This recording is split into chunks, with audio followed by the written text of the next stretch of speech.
Hi everyone, আমার নতুন আরেকটি ব্লগে তোমাদের সবাইকে অনেক অনেক ওয়েলকাম। আজকে ছিল আমার চুলের ট্রিটমেন্টের ডেট। সমৃদ্ধির কাছ থেকে স্মুথনিং উইথ ফ্লেক্স ট্রিটমেন্ট করাবো জন্য অনেক আগে আমি ডেট বুক করে রেখেছিলাম। ফাইনালি আজকে দিনটা, তাই মনটা লাফাচ্ছিল আনন্দে।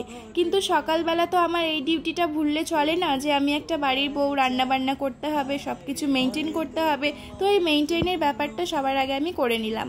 মিলে ছিল আজকে চাল কুমড়োর ঘন্ট মুগের ডাল দিয়ে, মাছের মাথা দিয়ে মুগের ডাল আর মিষ্টি কুমড়োর পাট ভাজা।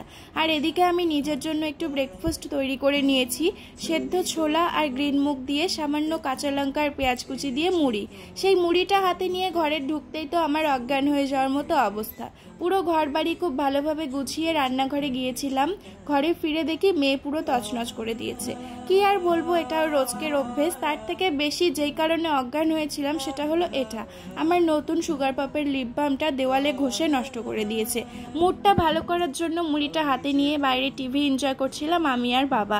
এরপরে সমস্ত রান্নাবান্না তো ফটাফট করেই নিলাম, এত এক্সাইটমেন্ট ছিল। তারপরে সব শেষে বানিয়ে নিলাম মিষ্টি কুমড়োর পাট ভাজা। আর সত্যি কথা বলতে আজকে আমার 2 মিনিট বাদে বাদে মনটা ভেঙে চুরে একাকার হয়ে যাচ্ছিল। প্রথমত ঘরটা একেবারে অগোছালো করে দিল গিনি, তারপরে প্রিয় লিপ বামটা ভেঙে দিল যেটা একদম নতুন ছিল। তারপরে বাড়িতে মিষ্টি কুমড়োর পাট ভাজা বানিয়েছি আর সেটা আমি খেতে পারবো না, এই দুঃখে আমি আরও আহত হলাম।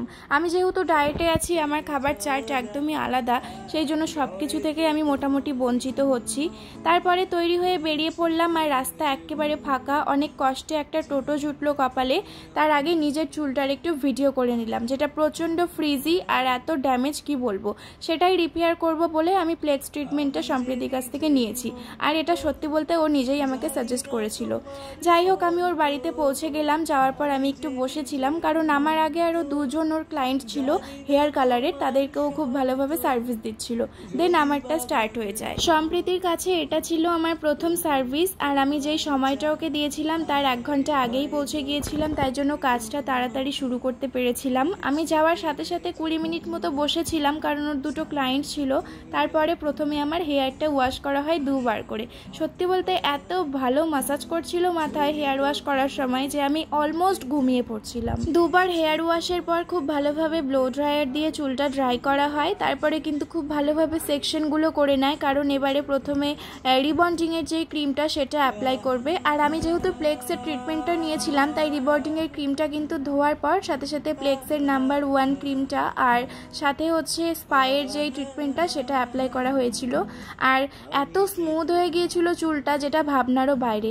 আর আমি বসে বসে এই 2টো দিদির আমি ভিডিও নিচ্ছিলাম, এদের দুজনেরই কালার হচ্ছিল। আর সত্যি বলতে চুলটা এতটা ভালো লাগছিল যে ভিডিও না করে পারলাম না।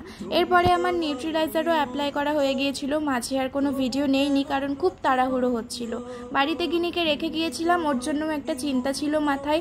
আর যখনই বাড়িতে ফোন করছি তখনই শুনছি কান্নাকাটি করছে। তো এই লুকটা ছিল আমার রিবন্ডিংয়ের অ্যাপ্লাই করার পর যে স্ট্রেট করা হয়েছিল তখনকার। আর পুরোপুরি যখন নিউট্রিলাইজার অ্যাপ্লাই করার পর স্ট্রেট লুকটা হয়েছে, সেটা ছিল আরও অসাধারণ। আমার চুলের প্রচুর বাজে কন্ডিশন ছিল, তাই জন্য সম্প্রীতি সাজেস্ট করেছিল স্মুথনিংয়ের সাথে ফ্লেক্স ট্রিটমেন্ট করতে। প্রথমে ভেবেছিলাম ন্যানোপ্লাস্টিয়াটা করাবো, কিন্তু আমার চুলের একটু স্ট্রেট লুক চাই জন্য স্মুথনিংটাই আমি প্রেফার করলাম। বাট রেজাল্ট এতটা ভালো সেটা আর কি বলবো। সো ফাইনালি এটা হলো আমার চুলের একদম ফাইনাল লুক। কেমন লাগছে এটা অবশ্যই কিন্তু তোমরা লিখে জানিও। আমি সত্যি বলতে ট্রিটমেন্টটা, সার্ভিসটা নিয়ে ভীষণ ভীষণ হ্যাপি। সত্যি বলতে এমন চুল আমার ভীষণ পছন্দ, কারণ আমি হেয়ার স্টাইলে একদমই কাঁচা, কোনো রকম চুল বাঁধতে অবধি জানি না। তাই যে কোনো ড্রেসের সাথে এই চুলটা কিন্তু যায়। আমি খুব হ্যাপি। তোমাদের কেমন লাগছে জানিও।